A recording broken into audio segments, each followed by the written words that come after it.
Council classes में आप लोगों का फिर एक बार स्वागत है। मैं रवि कुमार सिंह आप सबका हार्दिक अभिनंदन करता हूं। जैसा कि हम लोग सामान्य अध्ययन की क्लासेस लगातार कर ही रहे हैं, उसके अलावा कल से हमने जो है करंट अफेयर्स की भी क्लासेस शुरू कर दी है। आप लोगों का सुझाव था, इसलिए करंट अफेयर्स की हम लोग कम से कम 15-15 प्रश्न उसके भी करेंगे, 15 से 25 प्रश्न। और स्पेशल चलते चलते सीरीज में हम लोग ऐसे प्रश्न जो बार बार गलत होते हैं उनको हम लोगों ने किया, उसकी क्लास कंटिन्यू चल ही रही है। करंट की भी क्लास हम लोगों ने शुरू कर दिया है। इसके बाद हम लोगों की अगली योजना है कि सब्जेक्ट वाइज प्रॉपर क्लास चले। सब्जेक्ट के एक तरफ से उसको हम लोग सिलेबस के अकॉर्डिंग 1-2 एग्ज़ाम को देखते हुए उसकी क्लासेस हम लोग प्रॉपर करें। लेकिन इसी बीच में कुछ लोगों का एक सुझाव आया कि सर बीएड और बीटीसी का जो मामला चल रहा है इस समय कि बीएड वालों को बाहर कर दिया गया है, बीटीसी वाले अंदर हो गए हैं, ऐसा जो मामला चल रहा है उस पर भी कुछ राय रखी जाए, कुछ सुझाव दिए जाएं। हालांकि मामले से सारे लोग काफ़ी अवगत हो गए हैं, काफ़ी इतना ज़्यादा मटेरियल यूट्यूब पे चारों तरफ, न्यूज़पेपर में, पर्सनल, इंडिविजुअल, इतना चारों तरफ चल रहा है कि सारे लोग उससे अवगत हैं, पूरे तरीके से भली भांति अवगत हैं। लेकिन उसमें भी कुछ मेरी राय है, कुछ थोड़ा सा सुझाव भी है, और मैं क्या सोचता हूँ और क्या हो सके इसके बारे में भी हमने सोचा थोड़ी सी एक राय रखी जाए। तो मामला जो इस समय चल रहा है, हम लोग देख रहे हैं कि बीएड वर्सेस बीटीसी का है, जबकि बीएड वर्सेस बीटीसी का नहीं है, वो बीएड विद बीटीसी का है। बीएड और बीटीसी दोनों साथ में रहेंगे। मामला असल में ये है, थोड़ा सा हम इसको एक स्टार्ट में बता देते हैं कि मामला ये है कि प्राइमरी के लिए जो एलिजिबल हैं वो केवल बीटीसी वाले एलिजिबल है। शुरू से ऐसा रहा है नियम, ऐसा कोई आज अचानक से नहीं हुआ है। तो बीटीसी वाले ही एलिजिबल हैं, लेकिन बीच बीच में केंद्र सरकार, राज्य सरकारों की अनुशंसा पर या उनके निवेदन पर एनसीटीई जो टीचर्स के लिए एक एलिजिबिलिटी तय करने वाली एक स्वायत्त संस्था है एनसीटीई, वो बीच बीच में एक गाइडलाइन जारी करती है, एक नोटिफिकेशन जारी करता है कि आप इस नियम के तहत या आप इतने समय के लिए बीएड वालों की भी भर्ती कर सकते हैं, बशर्ते एक शर्त जोड़ दी जाती है कि उनको 6 मंथ का, 6 महीने का एक कोर्स करना है। कौन सा कोर्स करना है, वही सब सारी बातें डिस्कशन हुई इस बार सुप्रीम कोर्ट का जो फैसला आया उस पर। 6 महीने का एक कोर्स करना है। पहले इसको विशिष्ट बीटीसी कहा गया, अब इसको जो अभी आया है वो ब्रिज कोर्स कह दिया गया इसको। तो इस कोर्स के साथ आप करवा सकते हैं। तो ऐसा मामला चलता रहा। अभी जो तत्काल का मामला है वो ये है कि 2018 जून 2018 को एनसीटी का एक नोटिफिकेशन आता है कि आप बीएड वालों को भी प्राथमिक विद्यालय में भर्ती कर सकते हैं। वो नोटिफिकेशन आया, उसके आधार पे उत्तर प्रदेश में 69,000 की भर्ती हुई। उसके बाद और छोटी छोटी भर्तियां हुई हैं अन्य राज्यों में। केवीएस में भर्तियां हुई हैं, केवीएस में हुआ, और छत्तीसगढ़, बिहार, झारखंड, तमाम राज्यों में इस नोटिफिकेशन, एनसीटी का जो नोटिफिकेशन है, इसके आधार पे कि बीएड की योग्यता होगी, उसके साथ में ब्रिज कोर्स होगा, इस पे आप जो है इनको भर सकते हैं। ऐसा नोटिफिकेशन 2018 का आया। अभी एक मामला हो गया राजस्थान में। राजस्थान में मामला क्या हुआ कि राजस्थान में एक भर्ती आई, उसमें बीएसटीसी कहा गया, वहाँ बीएड वालों को बीएसटीसी कह रहे हैं। तो उनको जो है प्राथमिक विद्यालय में तो लिया ही गया, और बीएड वालों को प्राथमिक विद्यालय की भर्ती से बाहर कर दिया गया। तो जब वहाँ बाहर कर दिया गया तो वहाँ के बीएड वाले जो इच्छाधारी हैं वो लोग क्या किए कि वो कोर्ट चले गए। वो लोग हाई कोर्ट गए, हाई कोर्ट में उनका मामला रुक नहीं पाया, वो वहाँ पर जो है इसको नलीफाई कर दिया गया कि वो योग्य नहीं हैं, इनवैलिड उनको करार दिया गया। उसके बाद वो मामला गया सुप्रीम कोर्ट। सुप्रीम कोर्ट ने अगस्त 2023 को उसने क्लियर कर दिया कि बीएड वाले प्राथमिक विद्यालय की भर्ती के योग्य नहीं हैं। उसका कारण उन्होंने बताया कि गुणवत्तापूर्ण शिक्षा, अर्थात बीटीसी या बीएसटीसी के बच्चे जो अभ्यर्थी हैं वो जो सीखते हैं, जिस प्रकार का एक फ्रेमवर्क उनका होता है, उनके कोर्स की जो ड्राफ्टिंग होती है वो छोटे बच्चों के लिए होती है, अर्थात 1 से लेकर 5 तक के बच्चों के लिए होती है, और जबकि बीएड वालों का उससे उच्च कक्षाओं के लिए होती है। इस प्रकार से उनको उसने इनवैलिड करार दिया। बीएड वालों को इनवैलिड नहीं करार दिया कि बीएड का कोर्स इनवैलिड नहीं हुआ है, बीएड का कोर्स सही है, लेकिन जो ये नोटिफिकेशन है जून 2018 का, जिसके तहत बीएड वाले प्राथमिक विद्यालय में आ रहे थे, उसको उसने इनवैलिड करार दिया। ये नोटिफिकेशन उन्होंने रद्द किया सुप्रीम कोर्ट ने, और बीएड वालों को उन्होंने कहा कि आप प्राथमिक विद्यालय में शामिल नहीं हो सकते हैं। यही मामला है। उसके बाद से जहां भर्तियां चल रही हैं जिस राज्य में, वो रुकती सी दिख रही हैं। कुछ राज्यों में मामला फिर सुप्रीम कोर्ट गया है, उसने स्टे किया है कि बीएड वाले अभी रहेंगे, रिजल्ट आएगा जब हाई कोर्ट का मामला ख़त्म हो जाएगा उनकी स्टेट में, तब उनको देखा जाएगा। इस तरीके से तमाम चर्चाएं चल रही हैं। अब मामला अटका कहाँ है? अब मामला इस पे दो अटका है। एक तो ये अटका है कि जो अगस्त का मामला है, ये अगस्त 2023, जिस दिन सुप्रीम कोर्ट का आर्डर आया है, इस दिन से बीएड वाले एलिजिबल नहीं हैं, या नोटिफिकेशन जो 2018 का ये डाउन हुआ है, जिसको नलीफाई किया है सुप्रीम कोर्ट ने, इस 2018 से ही बीएड वाले एलिजिबल नहीं रह गए हैं। यही सब मामला अब इसमें अटक गया है। एक ये। दूसरा ये है कि इस ड्यू डेट से इसके पहले जो लोग नियुक्ति पा चुके हैं, जिनको नियुक्ति मिल गई है, उनका क्या होगा? क्या वो एलिजिबल हैं कि नहीं हैं? इस 2018 के रेफरेंस में लोग बता रहे हैं कि ये जिनकी नियुक्ति हो गई है वो भी एलिजिबल नहीं है। और इस डेट के बाद अब आगे इनका भविष्य क्या होगा? बीएड का सुप्रीम कोर्ट ने आर्डर कर दिया है कि कोई भविष्य नहीं है। हालांकि अभी जो उसका आदेश निकला है उसकी विवेचना कई तरीके से हो रही है। कुछ लोग कह रहे हैं कि केवल राजस्थान में उसका पालन किया जाएगा। कुछ लोग कह रहे हैं कि सारे स्टेट मानने के लिए बाध्य हैं। बात सही भी है कि माननीय सुप्रीम कोर्ट का अगर कोई निर्णय है, माननीय उच्चतम न्यायालय का अगर कोई निर्णय है, तो उसको सारे स्टेट मानने के लिए बाध्य हैं। ये बात तो क्लियर हो गई। अब उसके बाद एक मामला ये निकल रहा है कि अगर इसको ये बाध्य हैं, तो बीएड वालों की संख्या जो लोग बता रहे हैं कि 1 करोड़ के आसपास है पूरे देश में, फिर इनका होगा क्या? कुछ लोग कह रहे हैं कि ये उच्चतर कक्षाओं में जाएं, अध्यापन करें। ठीक है, अच्छी बात है, लेकिन उच्चतर कक्षाओं में समस्या क्या है कि सीट इतनी नहीं आती है। मारामारी केवल इसीलिए हुई है। प्राथमिक विद्यालयों में 10,000, 20,000, 50,000, 1 लाख ऐसे पद आते हैं। उच्च शिक्षा में जूनियर या टीजीटी, पीजीटी या उच्चतर में 1,000, 2,000, 5,000, बस, इससे ज़्यादा सीट नहीं आती। तो जो उन लोगों की व्यथा है वो यही है कि ये जाएंगे कहाँ। अब ये कह रहे हैं कि अब सुप्रीम कोर्ट का माननीय न्यायालय का फैसला आया है, तो इसका क्या है कि अधिनियम बनाए। राज्य सरकारें क्या करें, या केंद्र सरकार अधिनियम बनाए या अध्यादेश लाए। अध्यादेश ला करके इनको प्राथमिक विद्यालय में भर्ती किया जाए। ठीक है, तो ये सारी सब कहानी है, यही व्यथा कथा है। तो इस संदर्भ में कहना ये है कि जैसे बीएड वाले अब एलिजिबल नहीं रह गए हैं, ठीक है, तो ये पहली बार नहीं हुआ है कि बीएड वाले एलिजिबल नहीं हैं।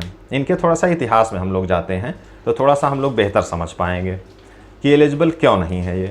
जब काफ़ी पहले जब होता था तब बीटीसी का जो कोर्स होता था कि जितने लोग बीटीसी कर लेते थे तो माना ही जाता था कि वो अब उनकी नौकरी पक्की हो गई है। उसके बाद बीएड की भी शुरुआत हुई। तो बीच बीच में ऐसे ही नोटिफिकेशन, जो ये नोटिफिकेशन 2018 का आया है एनसीटी का, ऐसे ही संस्थाओं का या एनसीटीई से ही ये नोटिफिकेशन आते रहते हैं। 2000 के बाद बीएड के लिए ऐसे नोटिफिकेशन आए, विशिष्ट बीटीसी का कोर्स करके लोग भर्ती हुए। ये मामला सिलसिला चलता रहा 2011 तक। 2011 की जो 72,825 की भर्ती थी उसमें ये मामला चलता रहा, ऐसे ही नोटिफिकेशन के आधार पे कि कुछ 6 महीने का कोर्स करके आप प्राइमरी में भर्ती होते रहेंगे। 2011 के बाद 2012 से बीएड वालों को फिर वनवास हो गया। 2012 से बीएड वाले बाहर कर दिए गए। अब जो भी सिस्टम रहा हो, सिस्टम ये आया कि यही एनसीटी का नोटिफिकेशन अब नहीं रहा होगा। उसने जो अर्हता है प्राथमिक विद्यालय की, उससे उन्होंने जो है बीएड को बाहर कर दिया। अब जब अर्हता बीएड नहीं रह गई तो बीएड वाले फॉर्म भरने से वंचित हो गए। ये मामला चला 2012 से 2018 तक। 2018 में फिर नोटिफिकेशन आया। कुछ केंद्रीय विद्यालयों ने कहा, केंद्र सरकार ने कहा, या कुछ राज्य सरकारों ने अपनी मांग रखी कि हमारे यहाँ प्रशिक्षित अध्यापक कम है, बीटीसी वाले कम हैं, इसलिए हमको बीएड वालों को भरने का मौका दिया जाए। इनका वनवास फिर समाप्त हुआ, 2018 में समाप्त हुआ, लेकिन उसके बाद ये सिस्टम चला, ये सारी चीज़ें चली, फिर हो गया ये सारा सिस्टम बना जैसे भी। उसके बाद लेकिन अब जो मामला आया है, अब उस पर आते हैं अपने हम मूल टॉपिक पे कि 2018 जून ये जो नोटिफिकेशन रद्द हुआ है, इसका प्रभाव क्या होगा। 2023 को रद्द हुआ है, इसका प्रभाव क्या है। कुछ लोग कह रहे हैं कि इसका प्रभाव जा करके पीछे तक पड़ेगा, अर्थात जो भी 2023 तक जो आदेश आया है, इसके पहले भी जो 2018 के नोटिफिकेशन से जो भी भर्ती हुए हैं वो सारे बाहर किए जाएंगे। तो कोर्ट का आदेश तो बहुत है, कई प्रकार के आदेश लोग पढ़ रहे हैं, कई उसका मणिपुर का कहाँ कहाँ का आदेश लोग देख रहे हैं। माननीय उच्चतम न्यायालय का ही आदेश है, वो होगा, उसके बारे में हम लोग बहुत डीप नहीं जाएंगे। आदेश होंगे वो सही आदेश हैं, अब उसकी व्याख्या सब अपने अपने तरीके से, हम लोग एक सामान्य समझ से, सामान्य तर्क से इसको समझने की कोशिश करते हैं। जैसे इसको ये समझते हैं ऐसे कि जो ये मामला है कि 2018 से ही बीएड वालों को निकाल दिया जाएगा या एलिजिबल नहीं रह गए हैं, हालांकि ये आदेश आया है 2023 को। ठीक है, इसको हम समझते हैं ऐसे कि जैसे धारा 370 1949 में लागू हुई। धारा 370 और 35 ये जो जम्मू कश्मीर को स्वायत्त और अलग प्रकार का राज्य प्रदान करता है उसको, तो वो 1949 में लागू हुआ। किस सन में हुआ? 1949 में। जो वर्तमान सरकार है 2019 में उसने 370 को ख़त्म कर दिया। 2019 में उसने 370 धारा 370 को उसने नलीफाई कर दिया, निरस्त कर दिया। तो अब जब वो निरस्त हो गया तो क्या इस धारा 370 के तहत जो भी काम किए गए हैं सन 1949 से, क्या वो सारे अवैध हो गए? क्या वो भी निरस्त हो जाएंगे? जो काम किए गए, कितना वो परवान चढ़ के कहाँ कहाँ पहुँच गया होगा, तमाम नियुक्तियाँ हुई होंगी, तमाम प्रकार के कार्यक्रम किए गए होंगे, राज्य स्तरीय उससे जुड़ा केंद्र स्तरीय तमाम कार्यक्रम वहाँ चले होंगे जो धारा 370 के अंतर्गत चले होंगे। क्या वो सब निरस्त कर दिए गए? ऐसा कुछ नहीं हुआ, क्योंकि जो धारा 370 जो ख़त्म किया गया है वो 2019 में ख़त्म किया गया। लागू ये 1949 से हुआ था, ख़त्म इसको 2019 से हुआ। तो ऐसा नहीं हुआ कि 49 से जितने कार्यक्रम हुए थे वो सब ख़त्म कर दिए गए, और ऐसा भी नहीं है कि ये जो 370 हटाया गया है ये 2019 में लागू किया गया था। ये 1949 वाला ही 370 2019 में ख़त्म किया गया, निरस्त किया गया। वही बात यहाँ भी है कि 2023 में यही 2018 वाला ही नोटिफिकेशन रद्द किया गया है 2023 में। ठीक है ना? तो 2023 में जब ख़त्म किया गया है, तो जब ये वाला 1949 से यहाँ तक का फासला नहीं तय कर रहा है, उसमें जो आदेश है वो निरस्त नहीं हो रहे हैं, जो कार्यक्रम किए गए हैं वो निरस्त नहीं हो रहे हैं, तो इसमें कैसे ख़त्म हो जाएगा? इसका मतलब साफ है कि मेरे हिसाब से मेरा जो तर्क बन रहा है वो ख़त्म नहीं होंगे। ठीक, एक ये हो गया। एक सुप्रीम कोर्ट का ही एक आया था,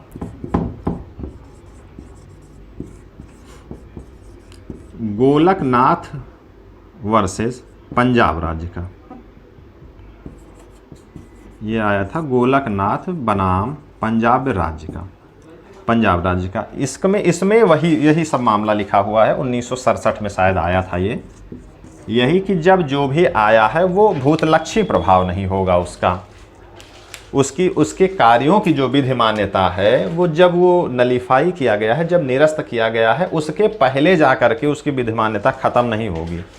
जब निरस्त कर दिया गया जो चीज़, उसके आगे अब उसकी मान्यता नहीं रही, उसके पीछे जो कार्यक्रम किए गए हैं वो निरस्त नहीं होंगे। तो ये मामला हो गया। तो ये तो लगभग क्लियर हो गया है कि इसकी जो स्थिति है वो जो है पहले जा कर के नहीं होगी। बाकी सारे कोर्ट में, सुप्रीम कोर्ट में अभी 2-3 याचिका पड़ी हुई है कि इसको क्लियर करे सुप्रीम कोर्ट कि किस डेट से ये लागू होगा। 2023 के बाद, 2023 के पहले 2-3 याचिका पड़ गई हैं। ठीक है, तो ये मामला तो हो गया बीएड का। इसमें अब स्थिति है कि अब बीएड वाले करें क्या। हमने अपने व्यक्तिगत अनुभव से महसूस किया है कि जैसे कभी कभी ऐसा होता है कि किस्मत या परिस्थिति के कुछ ऐसे जो है दांव पेच करती है कि आपको छोटा जो मिलना है उससे बड़ा कुछ मिलने लगता है। जैसे आप प्राथमिक विद्यालय में भर्ती के लिए परेशान हैं, पहली चीज़ तो भर्ती आ नहीं रही है और लग भी रहा है कि 1-2 साल नहीं आएगी। मेरी इच्छा है कि आए, मैं ऐसा नहीं चाहता, लेकिन यह है कि भर्ती लग रहा है, सरकार की मंशा, उत्तर प्रदेश के रेफरेंस में बात कर रहा हूँ कि भर्ती नहीं आएगी। तब तक वैसे भी आपको भर्ती में मौका नहीं मिलना है। 1-2 साल का समय है। केंद्र सरकार प्रयास करेगी, राज्य सरकारें प्रयास करेंगी। सुप्रीम कोर्ट में मामला गया है और सुप्रीम कोर्ट का जो सिंगल बेंच होता है वो 2 जजों का होता है, उसने ही अपने पुराने फैसले को पलटा है। हो सकता है बीएड वालों की तरफ से अच्छी पैरवी ना हो पाई हो, बीटीसी वाले जागरूक थे, वो अच्छी पैरवी कर ले गए। अच्छी बात है, अपने अधिकारों के लिए लड़ना चाहिए लोगों को, चाहे बीटीसी वाले हों चाहे बीएड वाले हों। अपने अधिकारों के प्रति लोगों को जागरूक होना चाहिए और ऐसा नहीं कि ज़बरदस्ती उनका निरस्त किया गया है। कुछ उन्होंने तर्क रखे, सुप्रीम कोर्ट माननीय न्यायालय को समझ में आया, वो तर्क उन्होंने कर दिया, ठीक है। तो भर्ती जब तक नहीं आ रही है या आ भी जाती है तब आप जूनियर की तैयारी करें, जूनियर में आप टेट दें, उसकी तैयारी करें। और ये तो एकदम तय मानिए आप कि अगर प्राथमिक विद्यालय में भर्ती नहीं आती है, एक दूसरी चीज़, अगर भर्ती आती भी है और बीएड वालों को मौका नहीं मिलता है तो ये निश्चित तौर पे जानिए कि फिर जूनियर स्कूल में भर्ती आनी तय है।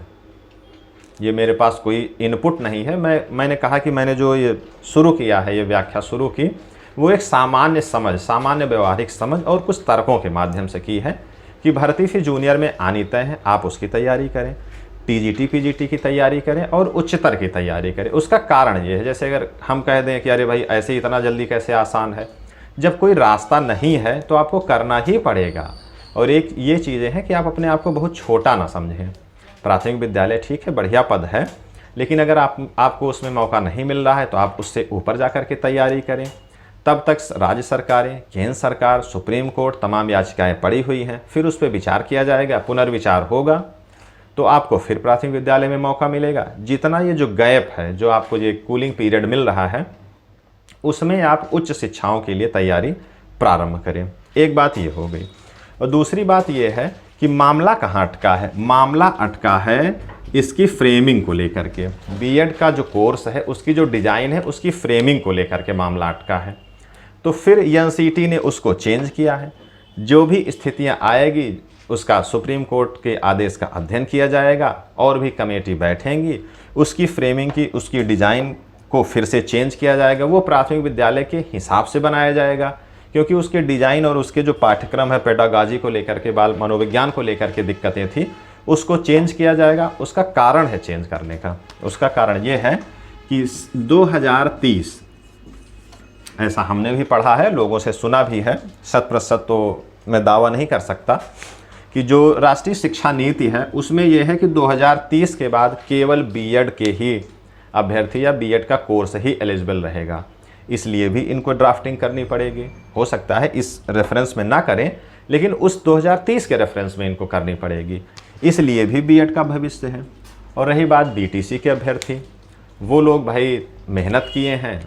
एक प्राथमिक तौर पे माना जाता है कि प्राथमिक विद्यालयों के लिए बीटीसी का पहला हक है, तो उनको इस समय हक मिला है, वो अपने हक के लिए लड़े हैं।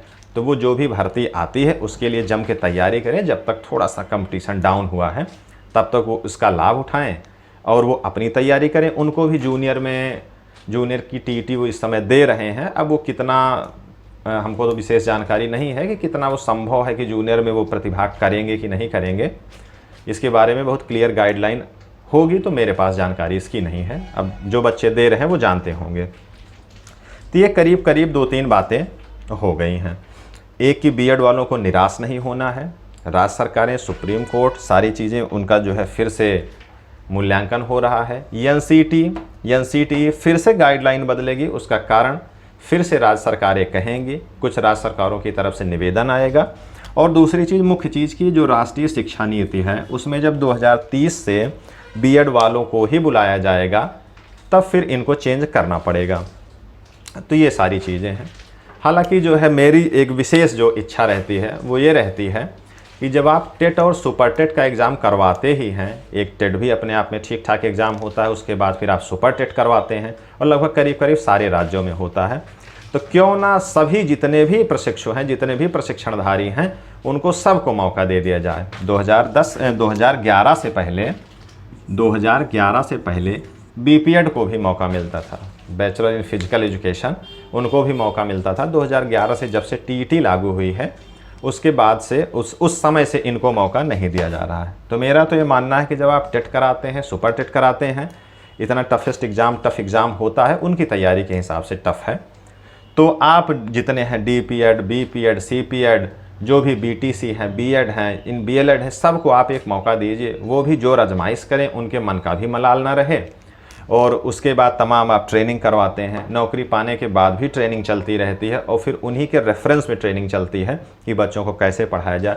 वो सारी चीज़ें चलेंगी। हालांकि ये मेरा मत है, बाकी तो राज्य सरकारों को और एनसीटी को, इनको सबको माननीय उच्चतम न्यायालय या उच्च न्यायालय के आदेशों के रेफरेंस में इनको गाइडलाइन तय करनी रहती है।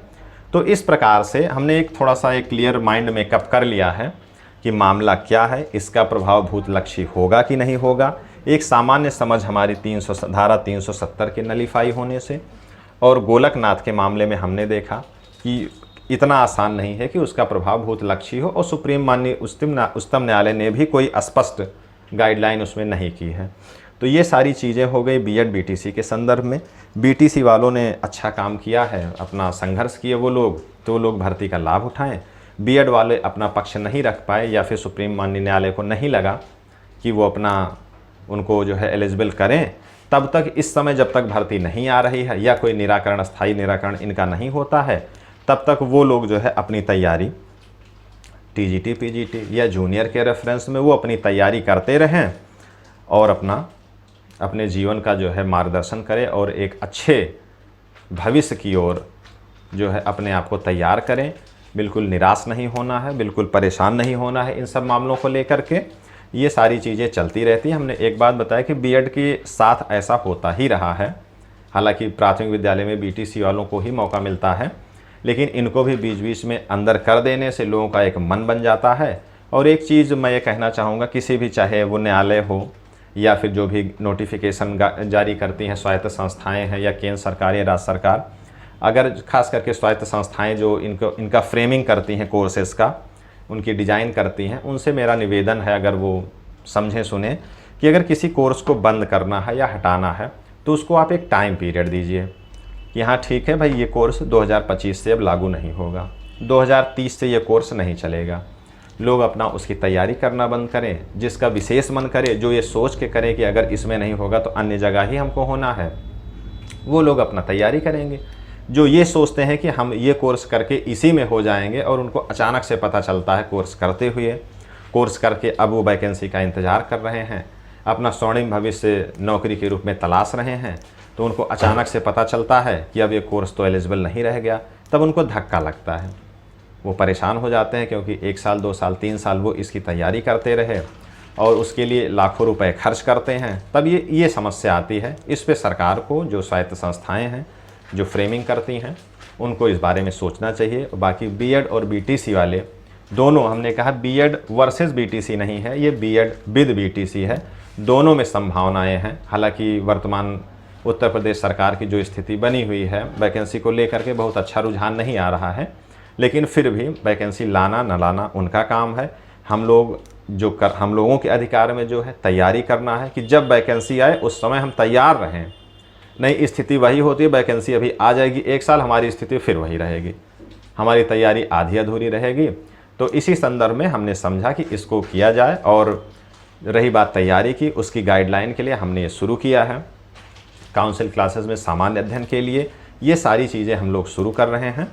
तो इसको अब आप लोग अपना स्वयं से तैयारी करें। ज़रूरी नहीं है कि कहीं कोचिंग से करें, कहीं क्लास करें, ऑनलाइन ऑफलाइन ज़रूरी नहीं है। आप स्वयं से अपनी तैयारी कर सकते हैं। कोचिंग क्लासेस या कोई टीचर आपकी तैयारी का एक माध्यम बन सकता है, आपको गाइड कर सकता है। अगर आप इतने सक्षम हैं, इतनी समझ आप में है, तो आप स्वयं से तैयारी करें, बिना दूसरों के ऊपर दोषारोपण किए अपनी तैयारी को आप मुकम्मल करें, पूरा करें। वैकेंसी जब आनी है वो आएगी, उसके लिए लोग प्रयास कर रहे हैं, आप भी प्रयास करें। कभी कभी ट्वीट करना होता है, कभी छोटे मोटे धरने में जाना होता है, एक शांतिपूर्वक धरना जो होता है कि शासन सरकारें जानें या पत्राचार होता है उसमें भी आप प्रतिभाग करें शांतिपूर्वक तरीके से, वो आपका राइट है, वो हक है आपका, उसके लिए आप प्रयास करें। ठीक है, मैं अपने इसी आप लोगों के स्वर्णिम भविष्य को ध्यान में रखते हुए कि आप लोग निराश नहीं होंगे, जितना मौका आपको मिल रहा है वो आप तैयारी करेंगे। धन्यवाद।